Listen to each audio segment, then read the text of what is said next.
Hello, everyone. My name is John Legend, and I was born as John R. Stevens from a place called Springfield, Ohio. Oh, Springfield, Ohio. You may have heard of Springfield, Ohio this week.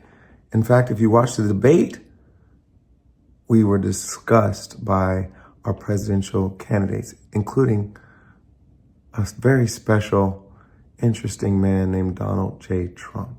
Now, Springfield has had a large influx of Haitian immigrants who have come to our city.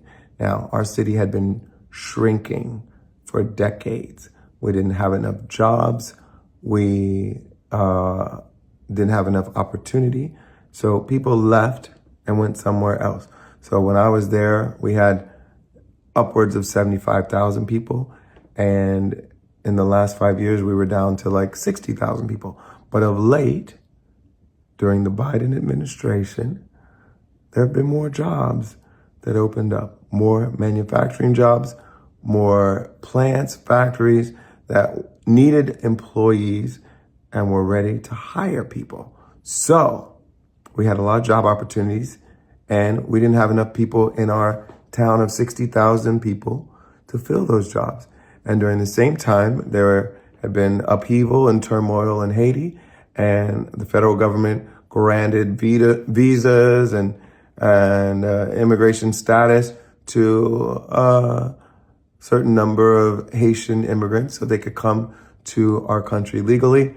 And our demand in Springfield for additional labor met up with the supply of additional Haitian immigrants. And here we are. We had about 15,000 or so immigrants move to my town of 60,000.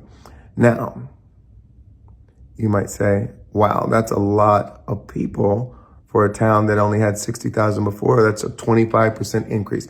That is correct. So you might imagine there are some challenges with, integrating a new population, new language, new culture, new dietary preferences, all kinds of reasons why there might be growing pains, making sure there are enough services to accommodate the new larger population that might need bilingual service providers, et cetera, et cetera. So there are plenty of reasons why this might be a challenge for my hometown.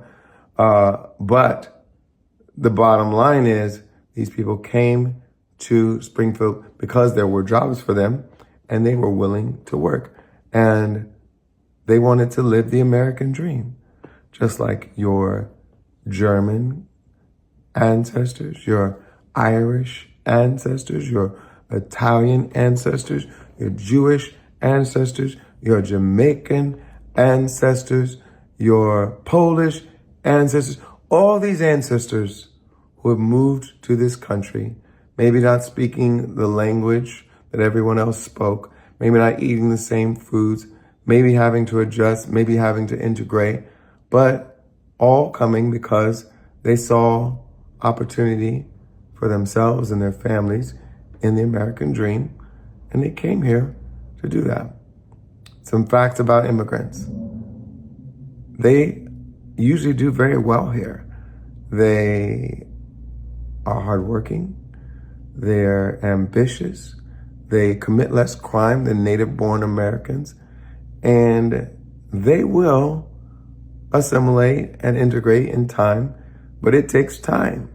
So I think all of us need to have the same kind of grace that we would want our ancestors to have when they moved here, with our Haitian brothers and sisters who move here too. And nobody's eating cats. Nobody's eating dogs.